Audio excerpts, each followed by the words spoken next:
of crisis. The younger generation is losing hopes. We would like to recall a quote of George W. Bush in an oath-taking ceremony. I take as my guide the hope of a saint. In crucial times, unity. In important things, diversity. And in all things, it is generosity. Yes, generosity is the need of the hour. The compassionate capitalism is what we are talking about. The compassionate capitalism is generating the wealth, keep on generating the wealth, but at the same time enhance the human dignity of the people. The short-term profit approach have to be balanced with the long-term responsibility.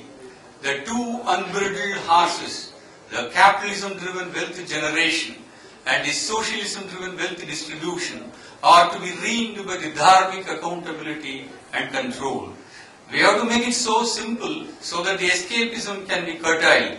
In short, artha, the wealth creation, kama, the materialistic enjoyment, have to conform to dharma, the virtuous conduct.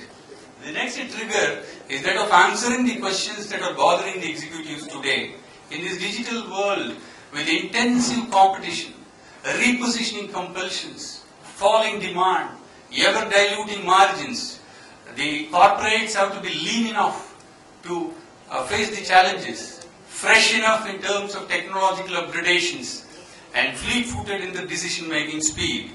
This forces the corporates to reconcile the apparent opposites, quality versus price, quality versus productivity, mass customization versus mass production. The battle was always on. Such unceasing search for competitive supremacy heavily skewed the efforts toward the profit goals, eclipsing the other goals.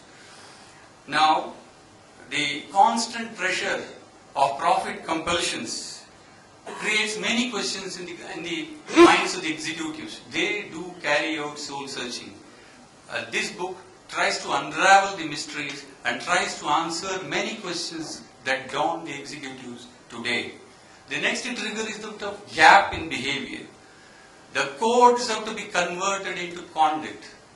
The gap between the status of values and the statement of values have to be zeroized. We should extend our values beyond home. The respectability quotient has to determine the Forbes Elite Awards. Forbes Elite Awards today is determined by the wealth metrics. In fact, it should be determined by the respectability quotient. So the character has to be injected into the societal DNA. We have to build a confidence, especially among the younger generation, that we can be a winner without being a sinner. Above all, it is not the duty of every man to rule the country or guide the nation, but it is every man's duty to rule himself and guide his turbulent personality, to win for himself what the state can never give him. The greatest wars are fought in the silent chambers of your soul. We have made an humble attempt through this book to portray how such battles were fought by our hero Arjun. With this, I will take you to the story now. Now the story component. You have seen the trailer. Arjun, the successful CEO of a bank in UK, his life was smooth till 2008. Post 2008, things started changing for Arjun. The financial tsunami which shook America did not spare his bank as well. The boardroom was convened. It was waiting answers from our hero Arjun on why the disaster and what went wrong. Arjun started his presentation to his board of directors like this. At the outset, the nations confused between the terms motion and progress. A rocking horse moves but does not progress. Everyone thought that their economies are growing, but in fact it was only a motion and not progress. He went on to give a story about how the business was conducted in the United States. This was a story narrated by Arjun. It was a beach town in Caribbean islands. The whole town was deserted. and everyone was in deep debt.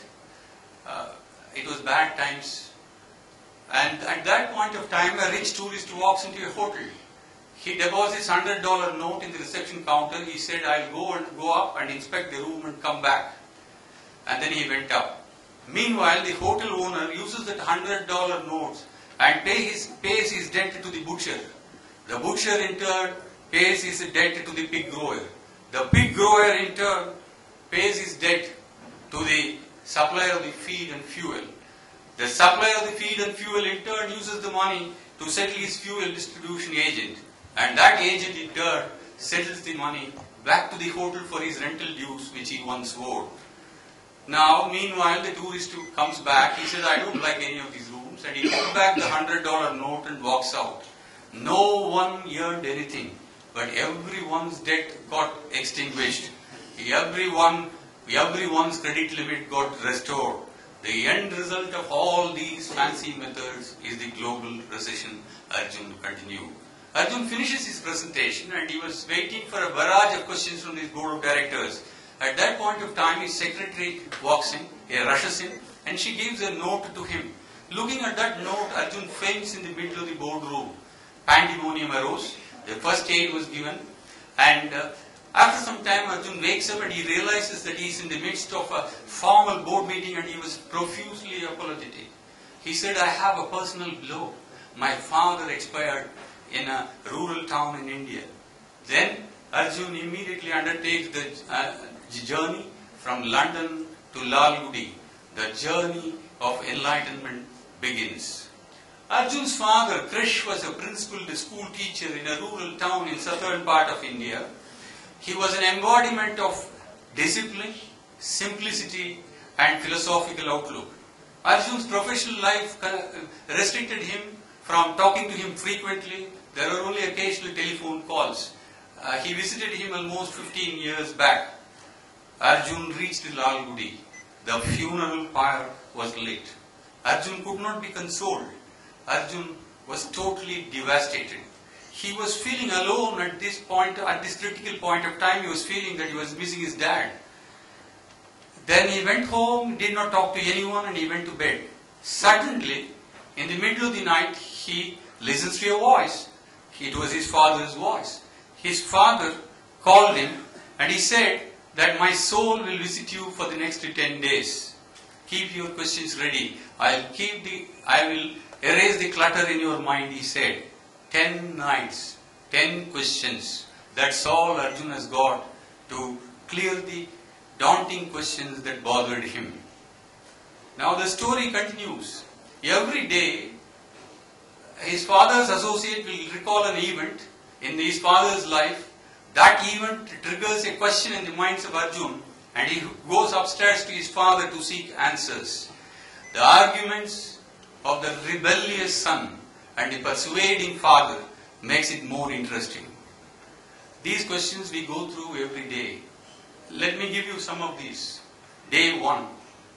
What are values? Arjun starts the discussion.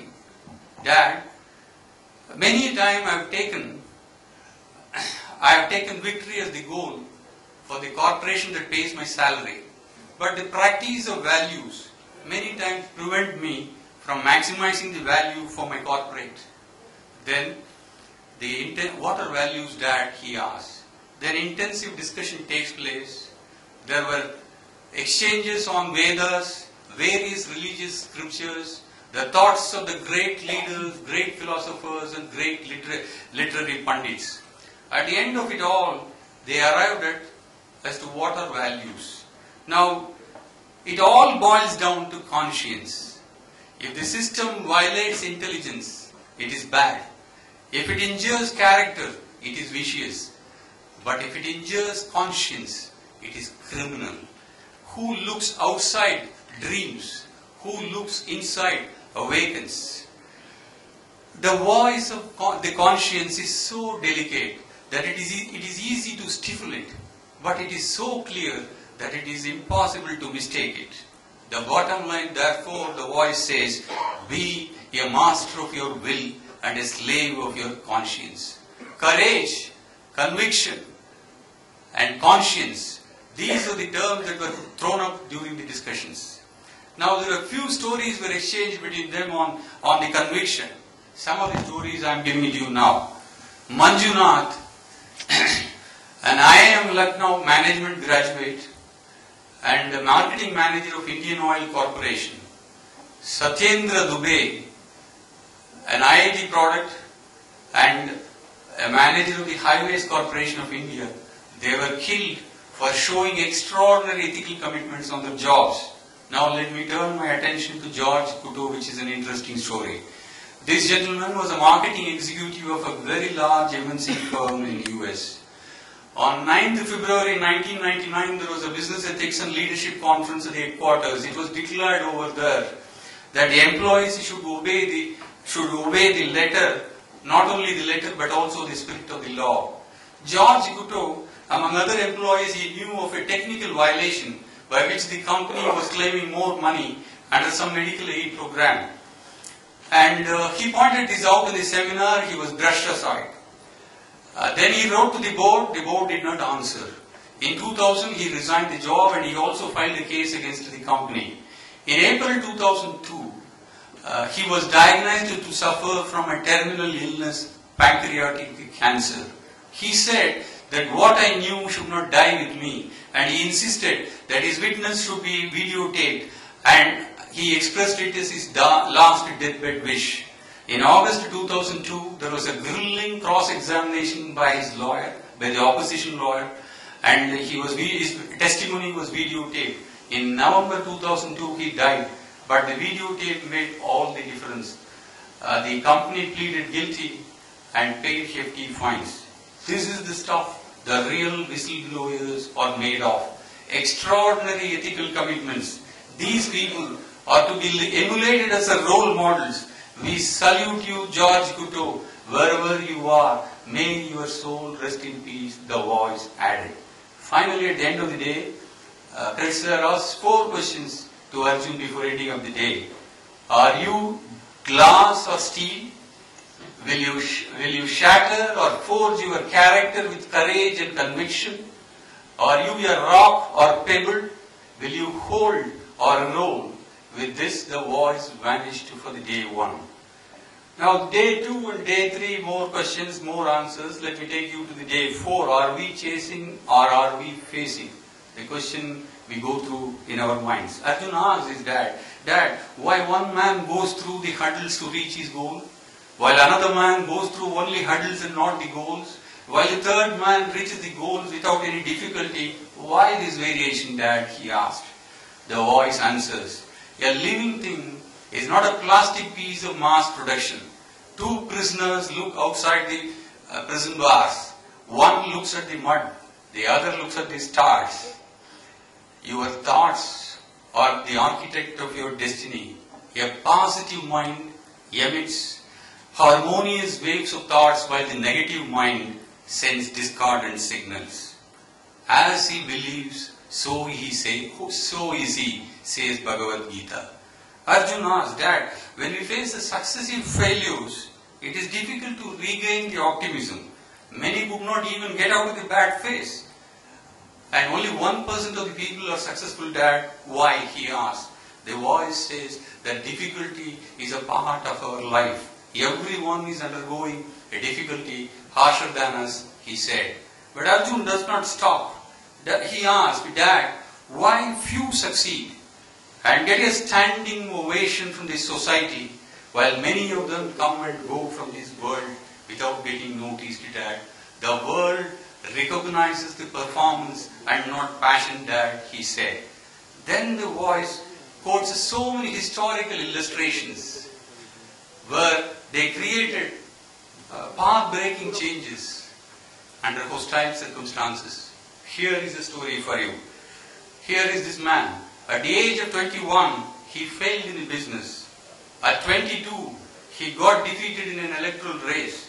At 26, his sweetheart died. At 27, he suffered nervous breakdown. At 34, he lost congressional race. At 45, he lost the senatorial race. At 49, he lost the vice president election. And at last, at 52, He was elected as the President of the United States of America. The man is Abraham Lincoln for you. There is another gentleman from India.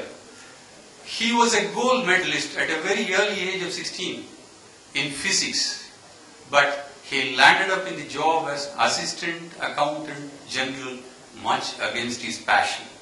But of the office hours, he worked as a part-time researcher and in a poorly furnished laboratories for the next 10 years. And then he came out the famous Raman effect and he was awarded the Nobel Prize.